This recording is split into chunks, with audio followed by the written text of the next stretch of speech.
अभी मैं जो यूज़ करता हूँ एंजल वन ऐप है, आप कोई भी ऐप यूज़ करते हो तो अपना सिर्फ सिंपल सा टॉपिक है क्या कल सेंसेक्स की एक्सपायरी है तो उसका व्यू क्या होगा।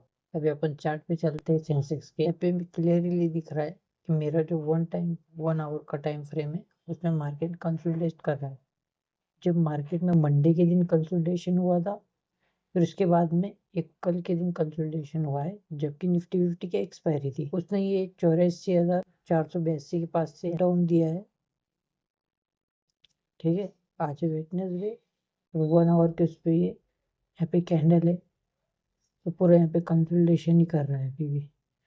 तो अपन इसको एक टाइप से एक जोन कंसिडर कर लेते हैं। फिर के इसने बॉक्स तैयार कर दिया है, इसने यहाँ पर एक बॉक्स तैयार कर दिया है।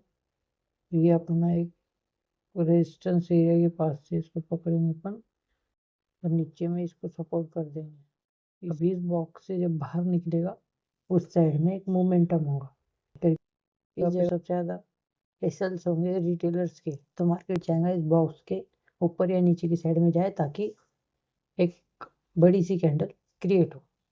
उसमें भी हो सकता है कि रिटेलर्स को ट्राई भी किया जाए, पर ये सब हो सकता है कभी ट्रेड हो तो रिटेल्स के बाद में ले लिया करो। एसएल तो लगना ही है, एसएल तो छोटा देना ही है, एक एसएल तो देना ही चाहिए, पर वो छोटा ही होना चाहिए। बड़ा एसएल करोगे तो वाइप आउट हो जाओगे। मार्केट कुछ लेवल है कुछ इस टाइप का, ये 1 आवर के टाइम फ्रेम पे है, इसको ध्यान पे रख लीजिए। सेकंड है कि इसमें ट्रेंड लाइन कोई आ रही है, फिर छोटी सी आ रही है। शिफ्ट के लिए अगर मार्केट को देखना है तो एक ट्रेंड लाइन इस जगह से आ रही है जहाँ पे एक अप के लिए ब्रेकआउट आ सकता है। अगर यहाँ से रिटेस्ट नहीं देता है, सेकंड ट्रेंड लाइन आ रही है सपोर्ट की साइड से, अपन इस जगह से अगर ले लेते हैं सपोर्ट से अगर लेते हैं तो यहाँ से बनती है। और ये इस रेजिस्टेंस से अगर इससे ब्रेकडाउन दे देती है, इस ट्रेंड लाइन को अगर ब्रेकडाउन दे देता है इस रेजिस्टेंस से, तो मे बी मार्केट फिर इस जगह तक का फिर इस जगह तक क्लियरली ब्रेकडाउन दे 23,800 का या फिर 23,600 तक का, 700 तक का आपको टारगेट मिल सकता है। पर ऐसा ध्यान में रखिए छोटा होना चाहिए। जहाँ से आप एंट्री ले रहे हो, जो भी कैंडल पे ले रहे हो, तो वो ज़्यादा बड़ी होनी नहीं चाहिए। 10 पॉइंट या फिर आपको बहुत ज़्यादा रिस्क है तब वो 20 पॉइंट जा भी जा सकता है, पर उससे ज़्यादा मत लो। 1:2 करो, तुम एक का टारगेट ले रहे हो तो लॉस उसका आधा ही होना चाहिए। कल की एनालिसिस हो गई, पर प्रीमियम को देख लेते। प्रीमियम देखना इसलिए ज़्यादा ज़रूरी है क्योंकि जो बड़े बड़े होते हैं वो अपना पैसा प्रीमियम में लगाते हैं, क्योंकि अपन को ऑप्शन अगर ट्रेडिंग करनी है तो प्रीमियम ही खरीदना होगा या फिर सेल भी करना होगा। तो जो ओआई होता है, ओआई चेंज होता है, तो उसका जो ये सबसे ज़्यादा जिसपे पैसा लगा होता है प्रीमियम में, वही अपनों को खरीदना है फिर बेचना होता है। जैसे यहाँ पे 34 लाख रुपए, जो 34 लाख करोड़ भी मे भी 34 लाख, तो इस जगह पे सेलर्स बैठे हुए, मतलब 84,300 पे सेलर्स बैठे हैं हैवी क्वांटिटी लेकर, और यहाँ पे 28 लाख से 200 पे बैठे, तो उसके सामने भी मतलब यहाँ पे एक मार्केट कंसोलिडेशन कर सकता है। 24,200 पे मार्केट कंसोलिडेशन कर सकता है क्योंकि दो से सेम प्राइस सेम मनी है, सेम कॉन्सेप्ट है। सिर्फ कॉल साइड में थोड़ा हैवी सेलिंग है, इसलिए मैं प्रेफर करूँगा कि पुट साइड ही अपना ट्रेड लेना चाहिए। अगर आप बायर हो, सेलर हो तो कॉल साइड से ही लो। पुट साइड से करके जब कॉल सेल होगा तभी तो पुट साइड बढ़ जाएगा ना। जैसे इस साइड पे इसने इधर सपोर्ट बना है 136 पे, और फिर इसने अपना टारगेट दे दिया, और से तो टारगेट ये होना चाहिए था। फिर भी अगर कोई इधर तक वेट कर रहा है तो उसका उसने ऐसा लगवाने के लिए वापस, मतलब उसको डराने के लिए उसने वापस रिटर्न मूव लिया है।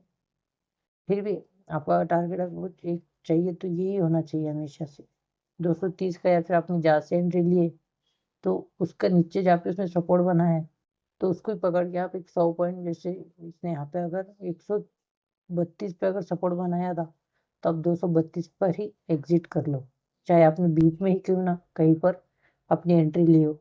ऐसे जरूर उस कैंडल जहाँ से एंट्री ली हो उस कैंडल का लो रखो, पर टारगेट हमेशा जहाँ से सपोर्ट बनाया उसका इक्वल प्राइस डबल होने वाला उस जगह का टारगेट ले लो। अभी मार्केट तो रिटर्न आ रहा है, शायद मे भी सपोर्ट ले ले वापस आकर, तो ये पुट साइड का ट्रेड है। अब कॉल साइड में अपन देखते हैं कि कोई ट्रेड है या नहीं। तो अपन मे भी शायद 24,200 को ही देखेंगे कि वो एग्जिट लेना चाह रहा है अपने मनी से, तो फिर 24,600 तक मे भी टारगेट दे दे। यहाँ पे भी एक छोटी सी रैली दिख रही है अपनों को 5 मिनट के टाइम फ्रेम पर, तो ये ज़्यादा बड़ी रैली ना देते हुए मैं भी यही टारगेट दिया, फिर इससे पहले निकल जाए करके इसकी एक ट्रेंड लाइन इस साइड से आ रही होगी।